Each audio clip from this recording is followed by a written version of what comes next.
निधन से पहले संपत्ति पर प्रतीक का ऐसा फैसला, क्या सच में अपर्णा संग प्रतीक के टूट रहे थे रिश्ते? क्या सच में बिगड़ते रिश्तों से डिप्रेशन में थे प्रतीक यादव के निधन के बाद यादव परिवार से जुड़ी एक बड़ी और चौंकाने वाली चर्चा हो रही। इसमें कहा जा रहा है कि प्रतीक यादव ने अपनी पूरी संपत्ति को लेकर पहले से ही एक वसीयत तैयार करवा ली थी, जिसमें सारी संपत्ति अपनी दोनों बेटियों के नाम कर दी गई है। सबसे ज्यादा हैरानी की बात यह बताई जा रही है कि इस कथित वसीयत में उनकी पत्नी अपर्णा यादव के नाम किसी भी तरह की संपत्ति का जिक्र है ही नहीं। यही वजह है कि इस खबर ने राजनीतिक गलियारों से लेकर सोशल मीडिया तक एक नई बहस छेड़ दी। लोग ये जानने की कोशिश कर रहे हैं कि आखिरकार ऐसी क्या परिस्थितियां बनी कि प्रतीक यादव ने इतना बड़ा फैसला ले लिया। खास बात यह भी है कि इस कथित वसीयत में बेटियों की उम्र को लेकर भी शर्तें रखी गई, जिनके तहत एक निश्चित उम्र के बाद ही संपत्ति बेचने या उसके पूरे अधिकार मिलने की बात कही गई है। नमस्कार, मैं हूं नाज़मीन खान और आप सभी का बहुत बहुत स्वागत है। क्या लिखा है वसीयत में? सूत्रों के मुताबिक प्रतीक यादव की वसीयत में साफ रूप में लिखा गया है कि प्रतीक यादव की संपत्ति उनकी दोनों बेटियों को ही मिलेगी। इतना ही नहीं, इसमें एक महत्वपूर्ण शर्त भी रखी गई।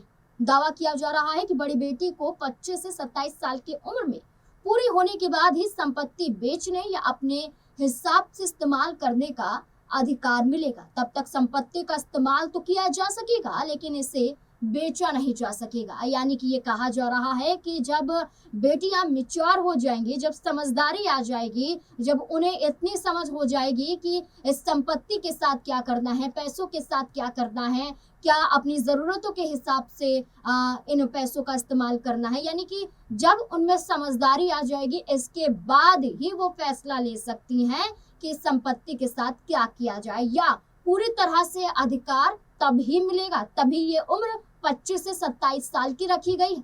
ये कहा जा रहा है कि इससे पहले उनकी शिक्षा पर, उनकी जरूरतों पर ये पैसे इस्तेमाल तो होंगे, लेकिन पूरा हक नहीं होगा, और इन दोनों बेटियों के अलावा किसी और का तो हक होगा ही नहीं। ये साफ तौर पर वसीयत में प्रतीक यादव ने लिखवाया है। सोशल मीडिया पर अपर्णा पर सवाल। इस कथित वसीयत की खबर सामने आने के बाद राजनीतिक गलियारों से लेकर सोशल मीडिया तक चर्चाओं का दौर तेज हो गया है। सबसे बड़ा सवाल यही उठ रहा है कि आखिर प्रतीक यादव ने वसीयत पहले से क्यों तैयार करवाई थी? क्या उन्हें किसी अनहोनी की आशंका थी, या फिर इसके पीछे पारिवारिक परिस्थितियां जिम्मेदार थी?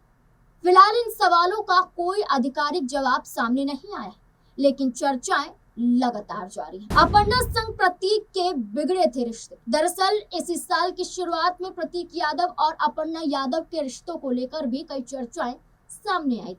सोशल मीडिया पर प्रतीक यादव की ओर से कुछ ऐसी टिप्पणियां की गई थी, जिनके बाद दोनों के बीच मतभेद की अटकलें तेज हो गई थी। यहाँ तक कि एक पोस्ट में अपर्णा यादव को फैमिली डिस्ट्रॉयर यानी घर तोड़ने वाली महिला तक कहा गया था। पोस्ट में प्रतीक यादव के जरिए लिखा गया था कि वे अपर्णा यादव से तलाक लेना चाहती। हालांकि खुद सामने आकर प्रतीक ने सुलह की बात भी कबूली थी, लेकिन इसके बाद मानो हालात बिगड़ते चले गए। वीडियो में प्रतीक यादव ने क्या कहा था? जनवरी के अंतिम दिनों में प्रतीक यादव ने एक वीडियो जारी कर सफाई पेश की थी। वीडियो जारी कर ये कहा गया था कि दोनों के बीच कुछ कहा सुनी जरूर हुई थी, लेकिन अब सब कुछ सामान्य है। इस बयान के बाद लोगों ने राहत जरूर महसूस की थी। माना गया था कि मतभेद था ये सुलझ चुका है, या ये भी कहा गया था कि उनसे जोर जबरदस्ती ये कहलवाया गया है। लेकिन सूत्रों का दावा है कि अंदरूनी तौर पर हालात पूरी तरह सामान्य नहीं थे। अब जब कथित वसीयत की बात सामने आ रही है, तो इसे इसी विवाद से जोड़कर देखा जा रहा है। लोग ये जानने की कोशिश कर रहे हैं कि आखिर ऐसी क्या परिस्थितियां बनी कि प्रतीक यादव ने पूरी संपत्ति बेटियों के नाम कर दी और पत्नी अपर्णा यादव का जिक्र तक नहीं किया, या कहें कि अपनी संपत्ति से बेदखल ही कर दिया। हालांकि इस पूरे मामले में अभी तक परिवार की ओर से कोई आधिकारिक बयान सामने नहीं आया और न ही वसीयत को लेकर सार्वजनिक रूप से कोई पुष्टि की गई। लेकिन सूत्रों के हवाले से सामने आई इस जानकारी ने यादव परिवार और उत्तर प्रदेश की राजनीति में नई चर्चाओं को जरूर जन्म दे दिया है। कितनी संपत्ति के मालिक थे प्रतीक यादव? मीडिया रिपोर्ट्स और 2024 के आंकड़ों के अनुसार प्रतीक यादव की आय 5 करोड़ 5 लाख से 7 करोड़ रुपए के बीच आंकी गई थी, जबकि उनकी सालाना कमाई करीब 1 करोड़ 5 लाख रुपए बताई जा रही थी। हालांकि उनकी पत्नी अपर्णा यादव द्वारा पिछले चुनावी हलफनामे में दी गई जानकारी के मुताबिक इस दंपत्ति की कुल चल अचल संपत्ति करीब 23 करोड़ रुपए बताई गई थी। बिजनेस से बड़ा प्रतीक का कद। प्रतीक यादव मूल रूप से एक बिजनेसमैन और फिटनेस स्वीकृत थे। उन्होंने लंदन से एमबीए करने के बाद लखनऊ में अपने बिजनेस की नींव रखी थी। उनका कारोबार कई सेक्टर में था, जैसे फिटनेस सेक्टर। उन्होंने लखनऊ में द फिटनेस प्लानेट और आयरन कॉर्फिट जैसे हाई एंड जिम चेन की शुरुआत की थी। इन जिमों में इटली और अमेरिका से मंगाए गए आधुनिक उपकरण लगे हुए हैं और इनकी सालाना फीस करीब 35,000 रुपए बताई जाती है। इसके अलावा रियल एस्टेट प्रतीक की कमाई का दूसरा बड़ा जरिया था। वे प्रॉपर्टी डीलिंग, कंस्ट्रक्शन और बड़े रेजिडेंशियल प्रोजेक्ट में निवेश करते थे। वहीं साल 2019 में उन्होंने आयरन हाइड अपैरल नाम से अपना फिटनेस गारमेंट ब्रांड भी लॉन्च किया था। ये भी बड़ा कमाई का जरिया था। प्रतीक की महंगी कारों का कलेक्शन। प्रतीक को महंगी कारों और रेसिंग का बेहद शौक था। उनके गैराज में करीब 5 करोड़ रुपए की लैम्बोर्गिनी के अलावा रेंज रोवर और फॉर्च्यूनर जैसी लग्जरी गाड़ियां शामिल थी। फोर्ब्स के अनुसार उनकी संपत्ति का एक बड़ा हिस्सा रियल एस्टेट निवेश और ब्रांड एंडोर्समेंट से आता था। अब बात यही आती है कि संपत्ति तो खूब अपने पीछे प्रतीक यादव छोड़ गए, लेकिन बिजनेस को लेकर भी डिप्रेशन में थे। लेकिन इसी के साथ साथ बड़ा डिप्रेशन का कारण था परिवार से मतभेद। जहां प्रतीक ने अपर्णा यादव संग लव मैरिज की थी, प्रेम विवाह किया था, लंबा संघर्ष था, परिवार तैयार नहीं था, लेकिन बाद में परिवार तैयार हुआ और दोनों की शादी 2011 में हुई। खुशहाल चेहरे थे और अपर्णा और प्रतीक यादव ने अपना अपना रास्ता भी चुन लिया था।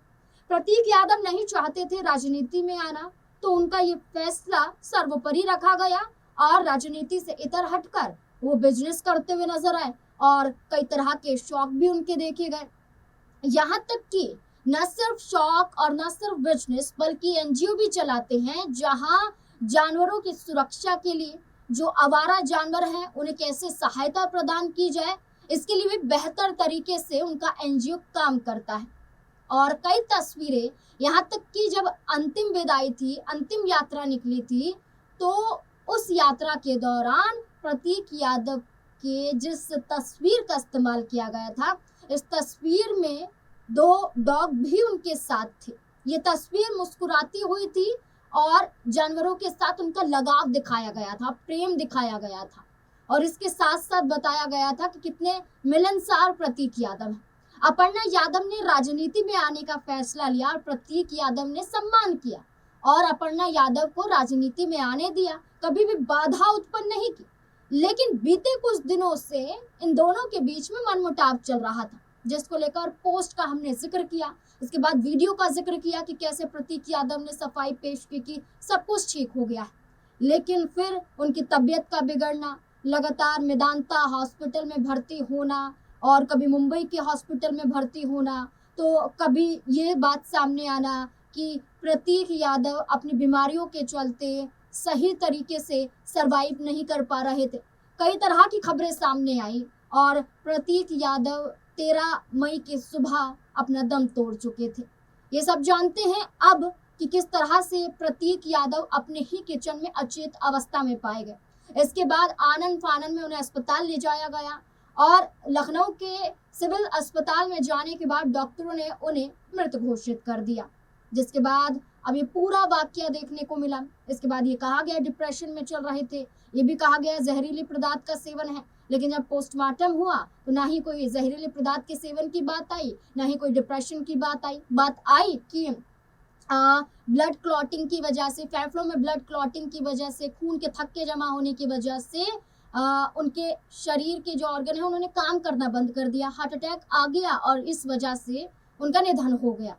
लेकिन अभी भी जांच जारी है। लेकिन इस बीच में चौंकाने वाली बात यह है कि क्या अपर्णा यादव को संपत्ति का हिस्सेदार ना बनाना क्या ये बताता है कि प्रतीक यादव के मन में ऐसा डर था कि आने वाले वक्त में हो सकता है कि अपर्णा संग उनका विवाद और ज्यादा बढ़ सकता है, इसलिए उन्होंने फैसला किया अपनी बेटियों के भविष्य के लिए कि उनकी बेटियों का भविष्य ना बिगड़ पाए, इसलिए उन्होंने फैसला किया कि संपत्ति में इन दोनों को ही हकदार बनाया जा सके और अपर्णा यादव को दरकिनार कर दिया।